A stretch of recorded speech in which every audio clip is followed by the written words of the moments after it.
தாய் தமிழ் உறவுகளுக்கு வணக்கம். செல்வப்பெருந்தகை பதவி விலகுவதாக அறிவித்தார். தமிழ்நாடு காங்கிரஸ் கட்சி தலைவர் செல்வப்பெருந்தகை பதவி விலகுவதாக அறிவித்துள்ளார். தமிழ்நாடு காங்கிரஸ் கட்சி தலைவராக இருப்பவர் செல்வப்பெருந்தகை. இவர் ஆரம்பத்தில் புதிய தமிழகம் கட்சியில் தன்னுடைய அரசியல் வாழ்க்கையை ஆரம்பித்தார். புரட்சி பாரதம் கட்சியில் இணைந்தார். பின்பு விடுதலை சிறுத்தை கட்சியில் இணைந்தார். பின்பு பகுஜன் சமாஜ் கட்சியில் இணைந்து மாநில தலைவராக பதவி வகித்தார். 5வது முறையாக கட்சி தாவி காங்கிரஸ் கட்சிக்கு வந்தார்.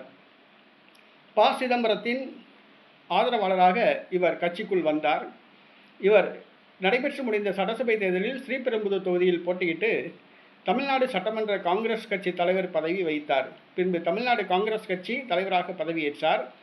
இவர் கட்சிக்கு தலைவராக பொறுப்பேற்ற பின்பு கட்சிக்கு கோஷ்டி பூசலுக்கு பஞ்சமே கிடையாது. இவர் தாழ்த்தப்பட்ட சமூகத்தை சார்ந்தவர்.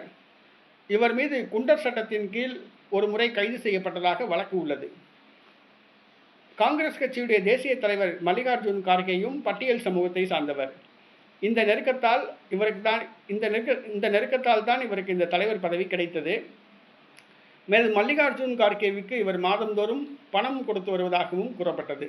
கப்பம் கட்டி வருவதாகவும் கூறப்பட்டது. இந்த சூழ்நிலையில் தற்பொழுது தமிழ்நாடு சட்டசபைக்கு திமுக கூட்டணியில் இடம்பெற்றுள்ள காங்கிரஸ் 28 தொகுதிகளில் போட்டியிடுகிறது. வேட்பாளர்களிடம் பணம் வாங்கி கொண்டு வேட்பாளர்களுக்கு எம்எல்ஏ சீட் கொடுத்ததாக குற்றம் சாட்டப்படுகிறது.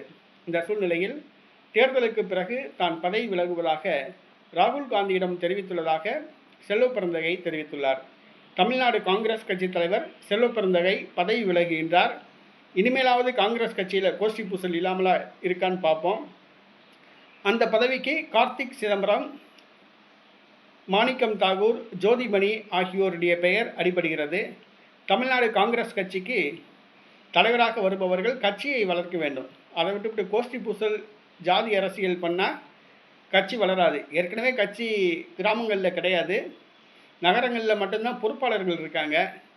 காங்கிரஸ் கட்சி தனித்து போட்டிக்கிட்டால் ஒரு சட்டசபை தொகுதியில் 1000 ஓட்டு கூட வாங்க முடியாது. கவுன்சிலர் தேர்தலில் 500 ஓட்டு கூட வாங்க முடியாது. அதுதான் நிலைமை.